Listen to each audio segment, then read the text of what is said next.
moment, you will hear James Stewart as the six-shooter, just one of the many great stars brought to you on Sundays on NBC. Every Sunday, hear Hume Cronin and Jessica Tandy in The Marriage, Sir Laurence Olivier on Theatre Royal, Lawrence Tibbett with the Golden Voices, Helen Hayes, Frederick March, Rex Harrison, and Lily Palmer on the NBC Star Playhouse. All of them heard only on NBC. James Stewart as the six-shooter.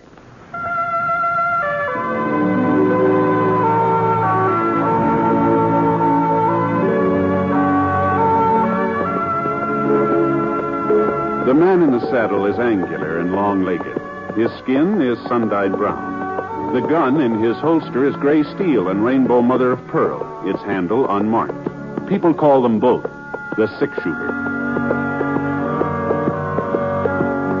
Coleman, America's leader in modern automatic home heating equipment, and the National Broadcasting Company present James Stewart as the six-shooter, a transcribed series of dramas based on the life of Britt Ponset, the Texas plainsman who wandered through the Western Territories, leaving behind a trail of still-remembered legends. Now, in just a moment, immediately following this important announcement, you'll hear Act One of The Six-Shooter. The Red Cross trains millions of Americans each year in first aid, water safety, home nursing, and as volunteer nurses' aides. Volunteer nurses' aides assist professional nurses in hospitals and clinics. This help requires skill. It is through the Red Cross that you and your neighbor can get that skill, can get that training. Through the Red Cross, you can answer the call of your family and your community. Help make this training possible. Give through the American Red Cross Fund. Now, Act One of The Six-Shooter, starring James Stewart. The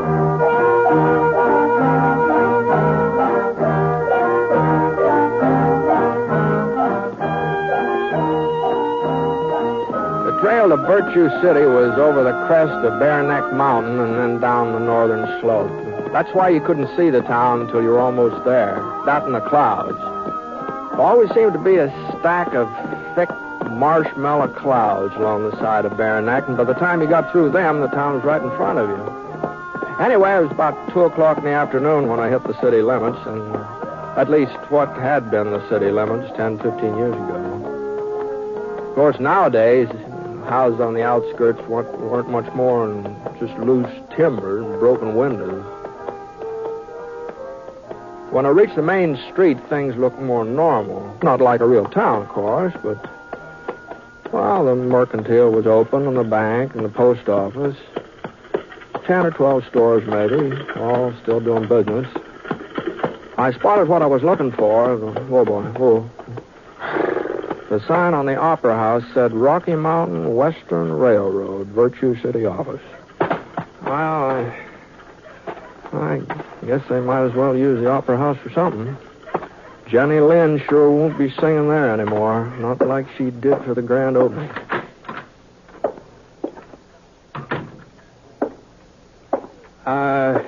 Howdy. Afternoon. Excuse me. Oh, sure. Mind handing me that box? That one there on the desk. Oh, this one, yeah. Yeah, I want to put these papers in it. Yeah, thanks. You're cleaning out the office, That's huh? right. I see. Yes. Moving to another place. Yeah. Well, I guess there's plenty of vacancies in Virtue City, isn't there? Yeah, there'll soon be one more. Oh, wait a minute. What? You leaving town? I sure am, mister. In 3 weeks. That's what I wasted here. 3 weeks. Well, I'm not wasting any more time. Tomorrow night, that's the deadline. Then I take the stage. Virtue City doesn't deserve a railroad, and they're not getting one. Well, what's on your mind? Well, under the circumstances, I'm not exactly sure. That's no surprise. Nobody's sure of anything around here. No, what I mean is I was figuring on signing up with the railroad. I've laid track before, and I thought that I heard the new line was going through Virtue City. You heard wrong, mister. Uh-huh. Well, I'm sorry to have troubled you. There's other folks who should be sorry. Gave me their word. Said they'd have the right of way free and clear. Ought to sue them. That's what we ought to do.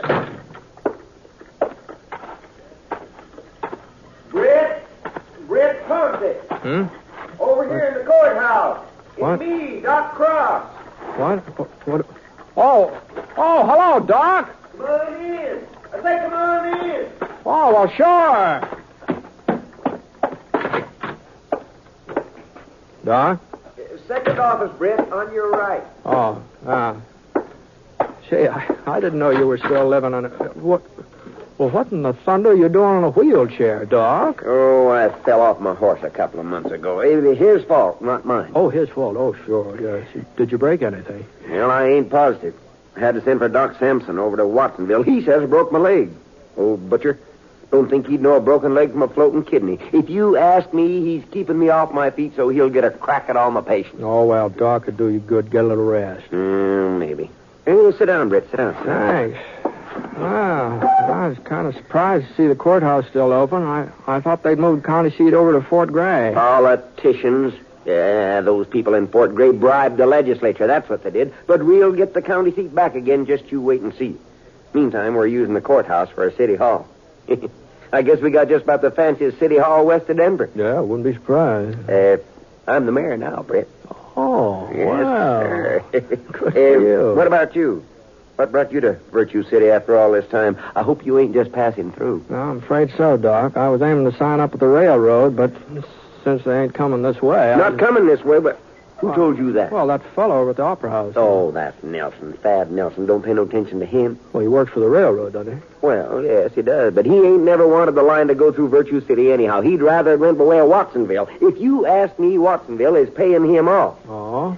That's the reason he's been looking for an excuse to get out of our contract. He figures this trouble with Annie will let him off the hook. Annie? Silver Annie. You remember her, Britt. Annie Huxley. Annie Huxley. Oh, sure. Well, I thought she'd moved away. No such luck. She's still setting on the old Huxley mine like a hen hatching eggs. Only thing is, there ain't no eggs in that mine, not anymore. Well, what's she got to do with the railroad, then? Well, Britt, the route's been surveyed to go through her property. Town agreed to secure all the right-of-ways the railroad would need. We're willing to pay for them and a good price. But Annie's not satisfied with what you're offering. We don't know. She won't talk to us. Won't even let anybody near her shack. Oh. She just sits there day and night, right by the window with her shotgun poking out. Anybody comes on her land, she lets go. Got some fool notion there's still silver in that mine, and folks are trying to get it away from her. Well, I'm crazy. That's what she is, if you ask me. Oh, I wouldn't say that, Doc. Maybe Annie's living the past a little bit. She's got quite a past to live in, too, you know.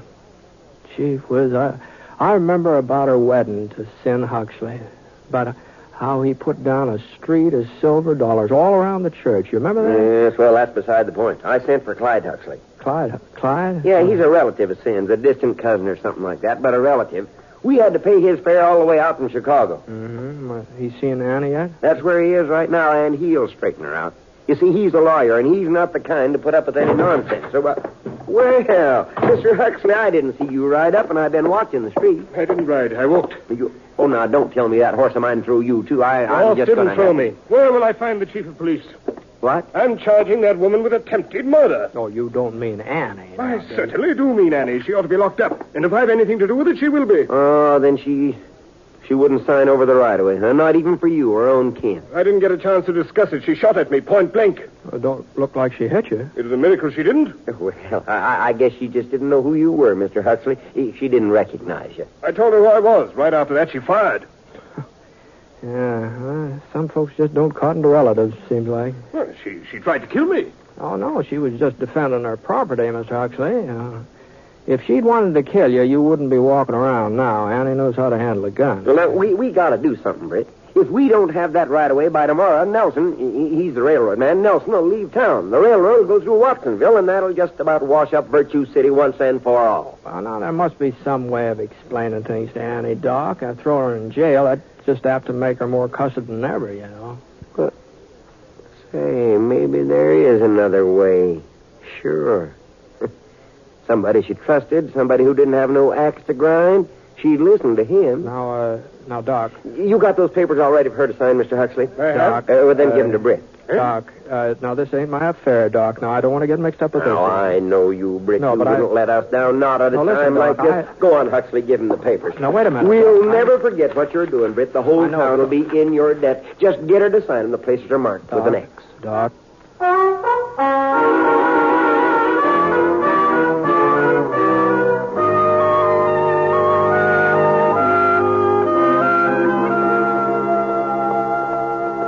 Next thing I knew, I was riding up to the Huxley mine. Annie's shack was next to the main shaft, about 100 yards off the road. I slid down out of the saddle and tried the gate. Holy smokes. Padlock big enough to protect the Denver Mint was chained around the post. Well, I had nothing else to do but climb over the fence. Getting on toward dusk. Now, I didn't know whether to sneak up on Annie unawares or just walk up to the front door in plain sight and take my chances. While I was making up my mind, I flattened down behind a pile of wooden boxes. Whew. Wow. At least one thing was certain. I wasn't going to sneak up on her unawares. Go on. Beat it.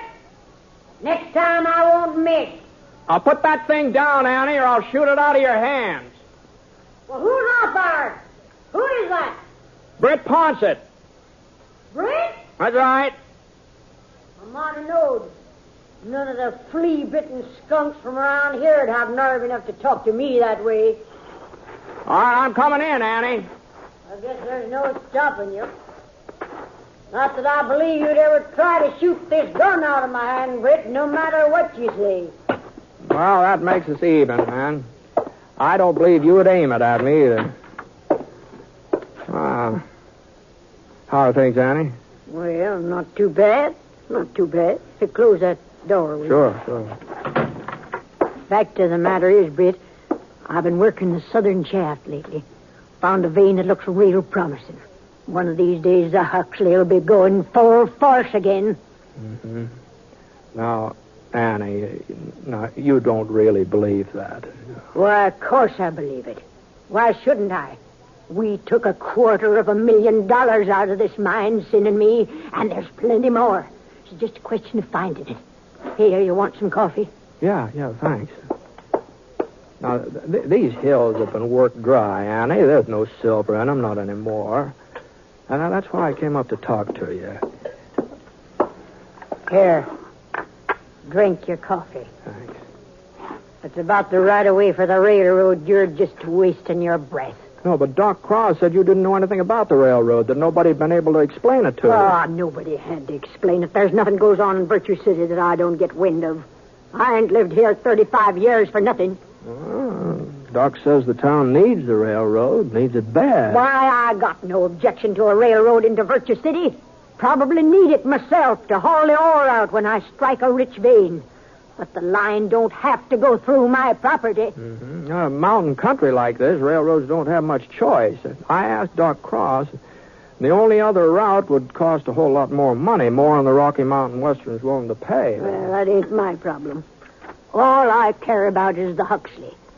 And they not laying any tracks across it. All right, Annie. All right. That's the way you feel. Thanks for the coffee. Oh, I guess maybe I ought to warn you. Your cousin's talking about putting you in jail. He ain't my cousin. He's Sin's, and Sin never had no use for him neither. Well, whoever he is, he's And as for putting me in jail, he'll have to find somebody to come out here and arrest me first. From what I've seen of him this afternoon, there ain't much chance. There she is. Hey! Give me that gun, Annie. Don't make no trouble. Oh, what's going on here, Huxley? I told you I was going to swear out a warrant for arrest.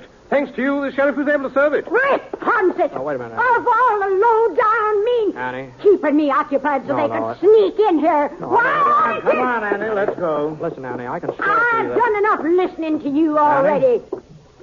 Take your hands off me, Sheriff. I ain't one of the girls from Crawford's saloon. I'm Silver Annie Huxley, and when I go to jail, I go under my own power.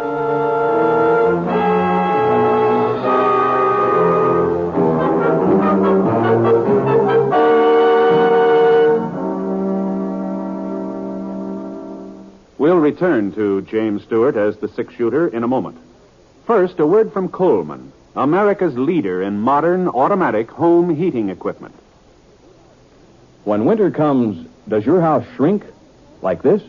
Well, I guess it's time to close off the 2 back rooms. There's just no way to heat them. Don't deprive yourself of valuable living space. Get a Coleman floor furnace or wall heater and enjoy new warmth and comfort in the hardest to heat rooms. A Coleman floor furnace or wall heater takes up a minimum of space, yet it gives you constant circulation of fresh, warm air, just as a big basement furnace does. You'll be snug and comfortable all winter long. And if you're interested in economy as well as comfort, listen to this. Coleman floor furnaces and wall heaters are low in price, low in operating cost, because Coleman gives you maximum heat from the fuel you use, either gas or LP gas. See your Coleman dealer tomorrow. You'll find his name and address in your telephone directory. Remember, comfort costs so little with a Coleman.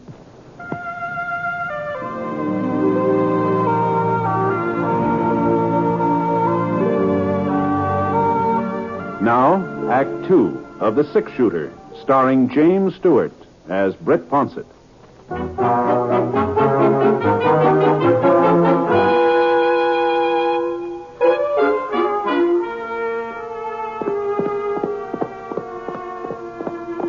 Well, they put Annie in a buckboard and started out for town.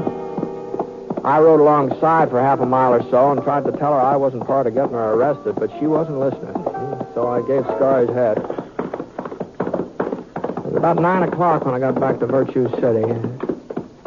The place looked even stranger by night than by day. Just a light here and there where folks were living. And then whole blocks of darkness in between. Sort of like the candles on a cake when part of them had been blown out. I stopped off at the Mansion Hotel long enough to get me a room, then I headed over to Doc Cross's house. He was sitting in the living room eating a box of hard candy when I got there. Come on in, Britt. Come on in. How'd you make out? Get her to sign on the dotted line? No. Oh, sorry to hear that. Oh, my gosh. I ought to know better than to eat this stuff with my teeth. Sure is good, though. Have a piece? No, thanks. Well, now, you mustn't feel too bad, Britt. I was afraid you wouldn't have much luck with her. So was Mr. Huxley. He went ahead and got that warrant drawn up. Yeah, I know. Uh-huh. Yeah. I was there when the sheriff arrested her. She thinks I was in cahoots with him and Huxley. Oh, well, now that's a shame. But don't you worry. I'll see she finds out the truth. No, I guess it served me right for getting mixed up in her affairs. No, you wasn't mixing, Britt. You was just doing us a favor, and we're all much obliged. Mm-hmm.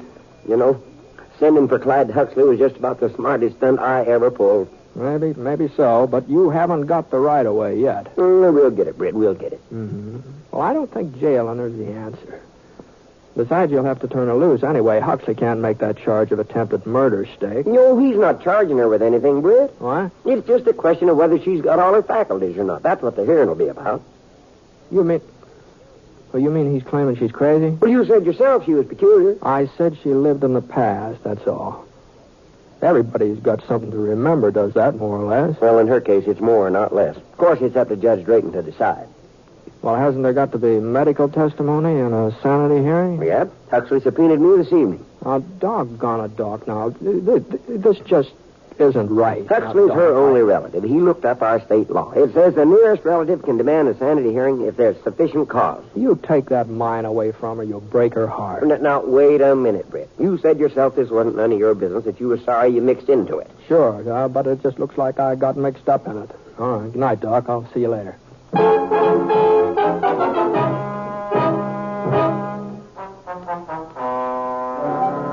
Mrs. Huxley, I want to get this clear. You admit firing a shotgun at various people who've approached your place of residence at various times. I've shot at people trying to get into the Huxley mine, if that's what you mean. That's right. Now, how often has this occurred? As often as they tried it. Yeah, now, order. Now, you come to order. It's a very serious matter. Now, let's see, where was... Oh, yes. Surely you must admit this behavior of yours isn't exactly normal? It's normal for me. Now, order. What I mean is the average person doesn't use firearms on harmless visitors. The average person don't own the Huxley mine. I do. Yeah.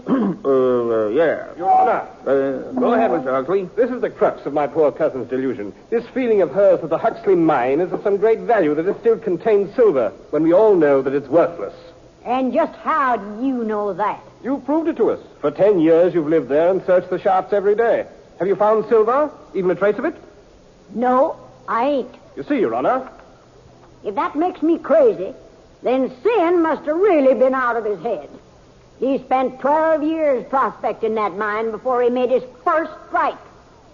I still got 2 years to go before I'll be even with him. Yes, but there was silver there then. There is now. Your Honor. I'm sorry, Mrs. Huxley, but after what Doc Cross said and then what you yourself say, well, I'm afraid that the law allows me no alternative but to... Excuse me, Your Honor. Now, see here. We're not going to have any more interruptions. Who is that man, Doc? Britt Ponset. Ponset, the six-shooter? Yes, but now don't you let him talk to you. Well, if there's something you wish to say, Mr. Ponset, this here court will be happy to hear you. Oh, thanks, Judge. I've been listening to this hearing, and like Mr. Huxley says, it all seems to hinge on whether or not there's any silver in the Huxley mine. What I mean is, if there was silver, then Annie's actions wouldn't seem so strange, would they? Well, no, I suppose not. She'd be protecting a valuable piece of land. But... Yeah, well, now, I think maybe you ought to see this report here. You see, I took some ore samples from the Huxley mine over to this assay office this morning. And, well, here's one of them. I'm afraid I don't quite follow you, Mr. Ponset. Well, if you'll just read that report, Your Honor. Let's see now. Samples tested show a value of approximately $125 a ton. $125? Yeah, I figured they'd run a little higher, but I guess here. the assay... Let me see that, Judge. I can't believe it. Well, that's what it says, all right. 120... Britt, this ore come from the Huxley? Yeah, that's where it came from. Listen, everybody. Everybody, Annie's found silver again. For all we know, the whole town's been sitting on it, just like in the old days. Silver! Yeah, but what about the railroad? You got a contract with my company. We don't need your railroad, Nelson. We've got silver. Please. Order. Now, I wouldn't be too hasty, Doc. Of course, there's no possibility of bringing the line through the Huxley now, I suppose. But there is that other route. It'd cost Mr. Nelson's company a little more money. That might be arranged. Of course, I'll have to check with the main office. Oh, you would? Oh, well, that seems a shame. Too bad you can't sort of make the decision right now on the spot, before another railroad hears about the silver and tries to beat you in here. Oh, no. On second thought, there really isn't any reason to delay the matter. If you'll just drop by my office, Dr. Cross, I'll send the contract and give the order to begin construction on the other route. I think Well, I guess that takes care of everything, except Annie and the sanity hearing. You were just about to hand down a ruling, Judge, weren't you? Now, you come to order. Well, there's no question about her sanity. And I'm surprised at you, Mr. Huxley. A lawyer of your standing, pressing a complaint like this. Why, Silver Annie Huxley is one of Virtue City's outstanding citizens. Always has been. Always will be. Court's adjourned.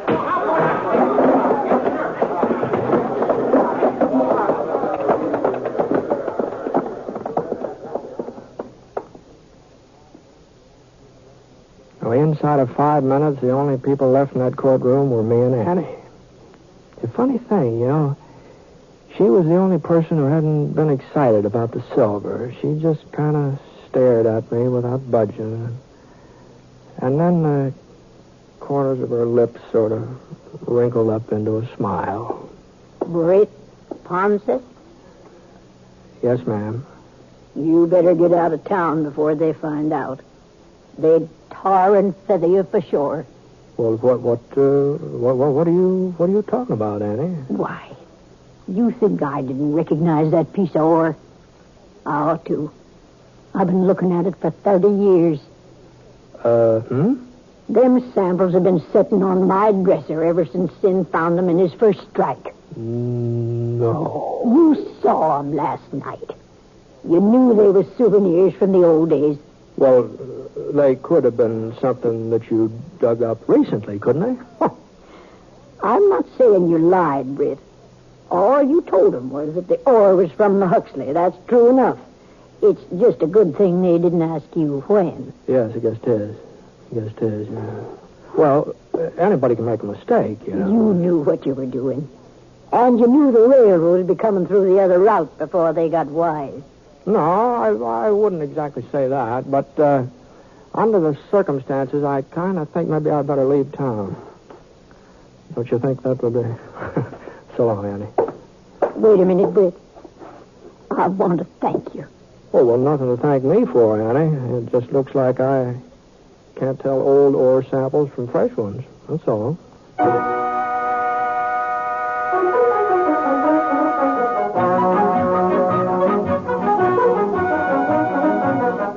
It was a month or two later before I heard about Virtue City again. Bumped into a fellow in Idaho Springs who was heading up that way.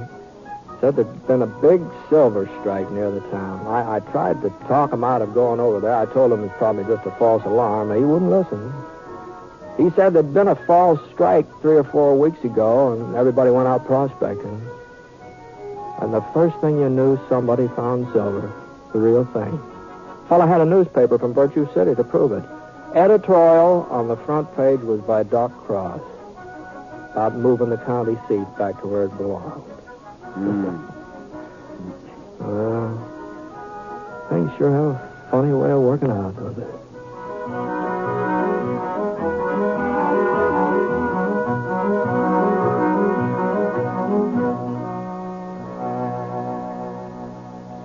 Here's a tip for more great dramatic entertainment each week on the NBC Radio Network. Direct from his great hit in From Here to Eternity comes a new dramatic Frank Sinatra to play the hard-hitting adventure role of Rocky Fortune every Tuesday evening. And if comedy is your weakness, you'll want to know that Fibber McGee and Molly are now heard every day, Monday through Friday, on the NBC Radio Network. Remember, you'll hear more of America's greatest radio programs if you keep your dial set to this same station of the NBC Radio Network.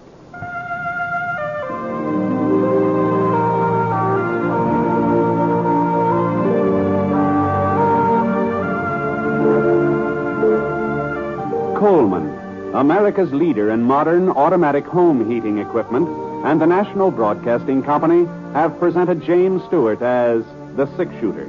Mr. Stewart may currently be seen in the Universal International picture Thunder Bay. Others in the cast were Jeanette Nolan, Dan O'Herlihy, Herb Vigran, Robert Griffin, and Parley Baer.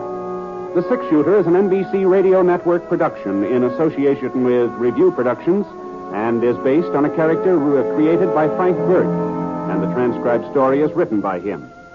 Special music was by Basil Adlam, and the entire production is under the direction of Jack Johnstone. All characters and incidents were fictitious, and any resemblance to actual characters or incidents is purely coincidental. Hal Gibney speaking.